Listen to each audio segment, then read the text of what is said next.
It's Thursday, July 2nd, and I hauled some corn today.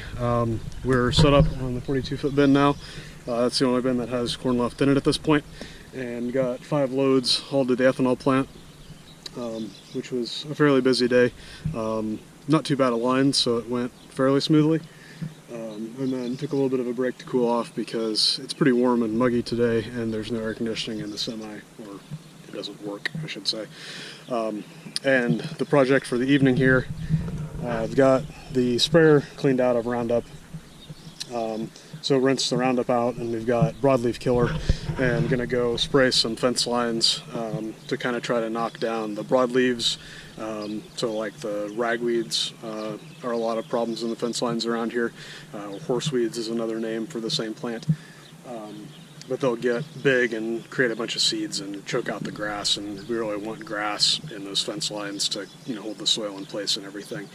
So this will kill the broadleaf weeds, but shouldn't affect the grasses.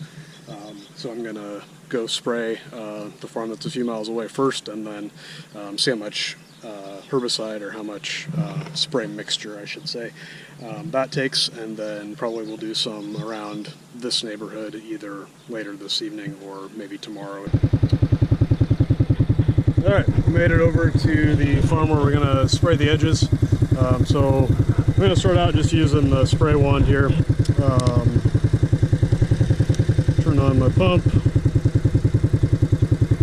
Not sure if my connection's working. Yeah, it looks like it.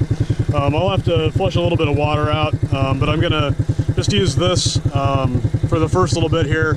So I'm about probably halfway or a little more past or down this fence line, and one of the things that I've seen, this is actually maybe the 3rd or 4th, are some little black locusts.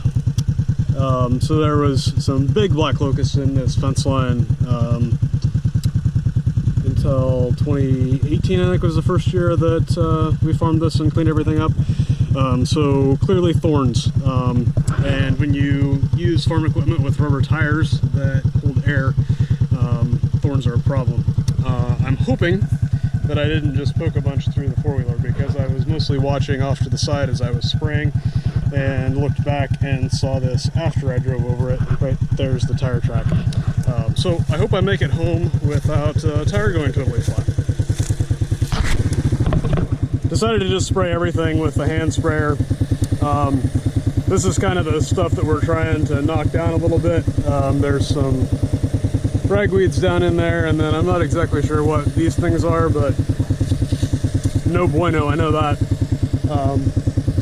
Probably not that big of a deal as far as robbing yield or anything like that, but definitely would rather just have grass if we can. So I'm kind of going through and using the wand, I'm able to kind of get it in areas where I see more broadleaf foliage, to get them dosed good to die, get them killed good. So I decided that was going to probably work better, and I can control how much herbicide I'm putting down and sort of like the speed that I'm driving. So if there's not too much, I can drive quick, and if there's a bunch of stuff, then I can sort of wait a little bit or spray it a little bit more. Whereas if I was using that broadcast nozzle, I would be a lot more at the mercy of where it was pointed. So here's another example of the kind of stuff that we're after. I'm not even sure entirely what all this stuff is. There's some hemp. Some of this might be like sumac or something like that. I think it could be almost more shrub type stuff or woody plants, as opposed to an annual broadleaf. So we can get those big weeds will take more herbicide to kill. So we can give them a nice heavy dose with the spray wand here.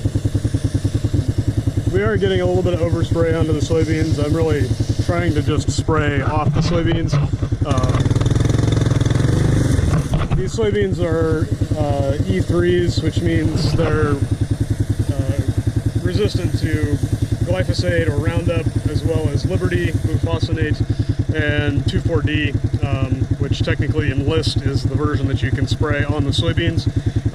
This is an old version, which is a little more volatile, but I know that the neighbors' beans also are enlist resistant, so I'm not going to hurt them.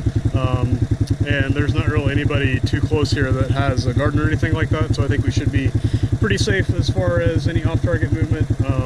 I mean, 2,4-D doesn't really move as bad as ester can anyway, so I'm not too worried about that. And this way we can hopefully smoke all these broadleaf weeds without hurting the grass. Well, I ran out of juice and I didn't get all the way around the field. But I guess that should mean that I put quite a bit in that fence line where all those ragweeds and stuff are, so that should be good. Didn't see any more black locust trees, so that's good. My tires appear to still have air in them, which also is good. So I'm going to head back home and refill. I doubt if I'll come back over here tonight since it's getting sort of later in the evening. Probably might spray some fence lines there closer to the farmstead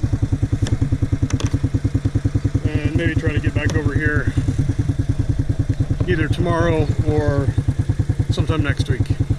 So I'm probably 50 feet or less from where I took the last video, but I noticed we have some soybeans here with leaves that are basically gone, and that's from these Japanese beetles. I didn't notice that anywhere else in the field. My suspicion is that they may have been chewing on these thistles, or that maybe attracted them to this area. There's also some CRP right over here, so it maybe is good Japanese beetle habitat, I don't know. But it looks like they're doing some work right here, but I don't think it's very widespread. I mean, I think it's kind of right in here. A lot of times insects like that will be heavy right along the edge of the field, or that's where most of them will be, and as you walk farther out, let's see, there's one there still, but there's a few, but not enough that they're probably causing damage that would be worth spraying. But may have to keep an eye on that. There's also a nice thistle patch there, so that's one of the reasons that I do want to bring the sprayer back over here with some more juice sometime. But the good news is it looks like the herbicide I sprayed last week on the soybeans pretty well smoked everything, and the beans are looking really good, as you can see. So we're probably in the end rows right now, but the other rows here, so right here there should be, I think there's rows going this way. Yeah. So you've got row, and you can see the beans are, almost knee high, and have basically closed the rows on 15-inch rows, and it's July 2nd, which is good because that'll help weed control a lot to have the ground shaded, so that even if water hemps germinate, if we get showers, if there's enough cover from the soybeans, they won't be able to grow up through the canopy, or at least are less likely to. So that bodes well for clean soybeans this fall, and also probably makes it more likely that I won't have to spray stuff a second time. I may still do some field edges, but so far I've not really seen anything that looks too concerning. I'm probably going to wait till next week to do anything with that regardless, because I don't think there's any big weeds that I have to worry about. Anything getting so big that I can't kill it easily. But if there aren't weeds there, and or if the soybeans have grown enough that you can't get the herbicide down through the soybean canopy and onto the weeds, then it's not worth spraying, even if there are a few weeds underneath the soybeans. So we'll see how things go, but it looks like there's a fair chance that I might get by with only one post pass on soybeans this year, which is good because spraying Liberty Post and at 20 gallons to an acre with that 550 gallon sprayer is not the most quick process. So here's another spot, just kind of showing what I sprayed last week.